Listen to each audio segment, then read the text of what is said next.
Fact is when the women do the work, but men take the credit. For example, Dr. Rosalind Franklin, she took the first image of DNA, two dudes stole it, got famous, and received the Nobel Prize. She got cancer and died. Anyway, happy Women's History Month. Please like and subscribe before a man does it first.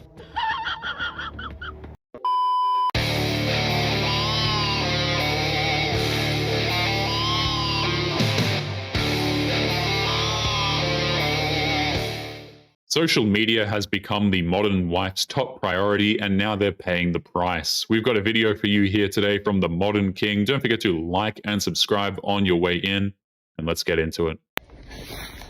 I'm sorry. I'm sorry, what did you say? How was the lie? No, what did you say before that? What? What did you say before that?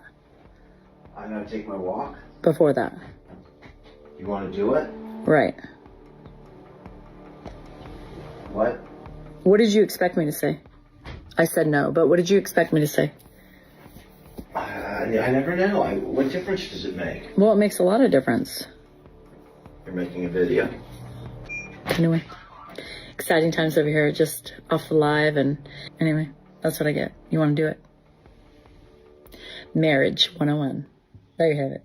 She publicly shamed her husband for the crime of wanting to have some bedroom fun with her, and the look of disgust and contempt on her face speaks volumes. Like, why would you even stay with a woman like this? Get the hell out of here. What a perfect example of what not to do in a marriage. This is a perfect example of a relationship that has no love. There's nothing like publicly shaming your partner, especially for something as outrageous as expressing his genuine desires to you. There are studies coming out estimating that up to 50% of married couples have less than once a month. Somewhere around 10 to 20% of them are having sex less than a few times a year. And to be honest, whenever I talk about these things with my wife, we cannot possibly wrap our minds around that. Because I don't know about you guys, but that's not what we signed up for. But this is what happens when you are a man without boundaries. This is what happens when you allow people to talk to you and treat you however they want to. And what makes it worse is how these wives will weaponize the bedroom against their husbands for the dumbest reasons. Again, none of these women were deserving of marriage in the first place, guys. They act like they're entitled to it. They treat their husbands terribly, but realistically, they're not wives in the first place. Like,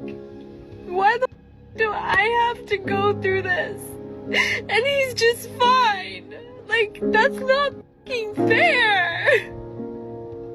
He gets to go about his life, have his home, have his cars, have his financial stability, and I'm over here struggling. She should have thought about that before going through with the divorce. She thought that it would end with her being happy and free, but once the party was over and she was forced to take care of herself, all of a sudden nothing is fair and her husband is so evil for moving on. Why did you and your ex break up? I got my dream job and I said bye. So you got your dream job and you said bye? Yeah. Huh? No, that's rude. No one deserves that. See, that's the difference between a man and a woman. When a man starts to get great opportunities for himself, he sees how it benefits himself and his woman. But whereas a woman, when she starts to get great opportunities for herself, she only sees how it benefits herself and no one else. It's disturbing how the second she landed a high-paying job, all of their history, all of his loyalty and hard work counted for exactly nothing. She looked to get a better man almost immediately. It really does go to show how little she cared for her ex in the first place. I feel like we should just break up. You want to break up? Yeah. So you have your mind set on this. And you sure this is what you want to do? Yeah. What's that? Leave. What? Go ahead. Excuse me? If you want to break up, go ahead and leave. Why are you telling me to leave right now? You want to break up. You're saying I'm cheating on you. Go ahead. You're not even gonna try to like stay with me or anything like that? You're like giving up so easy, like telling me to just leave? It's almost neck-breaking how quickly she did that 180. She gave up on the relationship, he accepted it, then all of a sudden he's the one who's giving up and wanting things to end. It's obvious she didn't want the breakup, she wanted the drama and the attention. Telling you the truth to every question you're asking me, and you said it yourself, I'm not believing you or I don't believe you. What else am I supposed to do? Am I supposed to get on my knees and beg for you? Yes. Yeah. What do you mean no? I don't mean that much to you. I'm not your everything. That just also like makes me feel like you're cheating. You're not even fighting for me. You should know that you mean the world to me, but telling me I'm cheating, have I came home showing any signs that I'm cheating on you? She has no idea how insulting she sounds right now. She just accused her boyfriend of cheating without any form of evidence, and when he puts his foot down, she expects him to fall on his knees and beg her for another chance. That's not how men operate. Do I have any hickeys? Do I smell like perfume? Do you see any messages on my phone? Or like, I don't understand where you're pulling this from. Well, I don't look through your phone, but you came home late today and then you haven't even responded to me. Sometimes you can go like hours without telling me anything, and it's like, I feel like you're cheating. I feel kind of like disrespected in a way because I would never. I feel disrespected because you're cheating on me. So go. So you admit you're cheating on me? You're telling me to go? I'm not cheating on you. I would never. There are hundreds, if not thousands, of legitimate reasons why a man might not respond to a text message in the middle of the day, and regardless of those reasons, she's not going to care. She's already convinced herself that he's cheating, even without any evidence. What if we joined some money together, we go far from the city, and buy land? A big, big portion of land. We did make it pretty, have a name. You know, we start getting more applications, just female ones. Then we can have one guy, or maybe have like actually a book of different males that they can come to our little community to do some physical work, right? Because you and I would not do it. I mean, if oh no, Shorty, this whole community of yours is all for women by women. Remember? You know what I'm saying? You don't want a single male to come inside of the vicinity of this fake community you talk about. So why do you think a man would do any physical labor? Y'all got to do that. Y'all got to figure out how to build the mother. You know what I'm saying? Do the construction or do whatever needs to be done. That's on y'all. What's kind of weird is how she's thinking that segregation and the exclusivity of a woman's only commune is somehow a brave idea. But if men want a men's only gym, then men are the ones being unreasonable and oppressive towards women. Funny how that works, isn't it?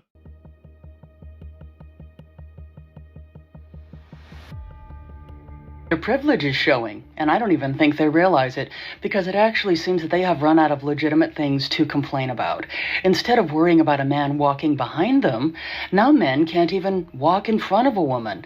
It really seems that men can't do anything right, and some women don't realize how lucky they actually are that they have to find things to nitpick about to complain about men. What makes it worse is how she uses the "men used to go to war" slogan for this. What does men fighting a war have anything to do with walking in front of her? She just wants to complain because she's not being the center of attention for once. Can someone explain to me how a man can go to work all day so his wife can stay home all day, and after a long, hard day at work, he comes home to no punani, no home-cooked meal, and the house is a mess? Like, isn't the point of you staying home all day to make the person who works all day's life a little bit easier, not more stressful? If you ask a modern woman that question, they'll just say it's the man's job to make her life easier, and if she has that mindset, then she's not actually looking for a relationship. For 40 years, women have told men to leave them alone. Don't approach me, you creep, they would all say. And it turns out if you keep telling men to stay away from you, they will. Modern women are going on TikTok to whine about men not approaching them. Back in the day, it was simple. A guy saw a pretty woman, walked up to her and said hi. Of course, women called that predatory and patriarchy, and now everything's messed up. Men not approaching women anymore. The funny part is, even if a man approaches a woman, it doesn't matter because he will be seen as creepy because he didn't approach her in the quote-unquote right way, and the right way is never defined by a woman because it depends on whether or not you're attractive. I came to the realization that, like, if you're 40 years old, you're never gonna find love. Like, oh my god. Sorry, I woke up like really emotional because I was married for, oh my god, I need to stop. I was married for over 20 years, and like, I was so used to being a wife. Like, Women like this insist on learning the hard way. Single, eligible men are not interested in single women in their 40s. If she's single at that age, then there's a big reason, and that reason is typically not good. So men avoid women like this. I loved being married, you know? Like, I love being a wife. I love having like that one one person I love coming home to and like venting all my and now it's like, yeah, you date people and like sparks fly and then it's just like, oh, I found better, you know? Oh, boo-hoo. Let me play a sad song for you on the world's smallest violin. She only misses being married because she thought that she could do better, so she destroyed her life, she burned all of the bridges, just for the off chance of trying to get a better man, only to fail miserably. She doesn't actually regret the decision, only the fact that things didn't go her way in the end. Something most women will never see with their own eyes. A grown man sitting in his car in the driveway, staring at the steering wheel, trying to summon the energy to walk into his own home. Not because he doesn't love what's inside, but because he feels like everything he is as a man, a father, a husband, isn't enough. That's not depression, that's masculine shame. And most men would rather chew glass than talk about it. Shame for men doesn't look like tears, it looks like distance. It's insane how many wives think that it's okay to shame and emasculate their husbands, and if a man is at the point where he's dreading walking into his own home after a long day at work, it really does show how much of a number his wife has done on him. Silence, overworking, numbing it with a scream, alcohol, or that dull, flat tone you've come to expect when you ask what's wrong. It's not because he doesn't care. It's because he does care and he feels like a failure anyway. Any man, every man, walks into a room with one subconscious question. Am I respected here? Not loved, respected.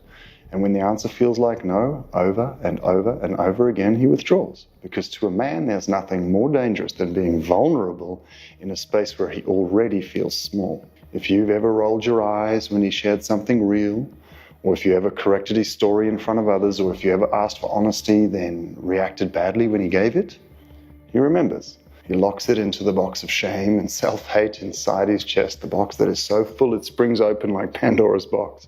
When he's being silent, he's not dumb or distant, probably just wrestling that lid shut. Modern wives don't care about a man's feelings. We hear it all the time about how much they disregard their husband's emotions, and this is the end result. She just makes him feel small. But anyway, guys, we are going to be leaving today's episode there. Don't forget to subscribe on your way out. Click this video that's up on the screen now if you want to see more. Take care of yourselves, and I will see you all in the next one. Peace.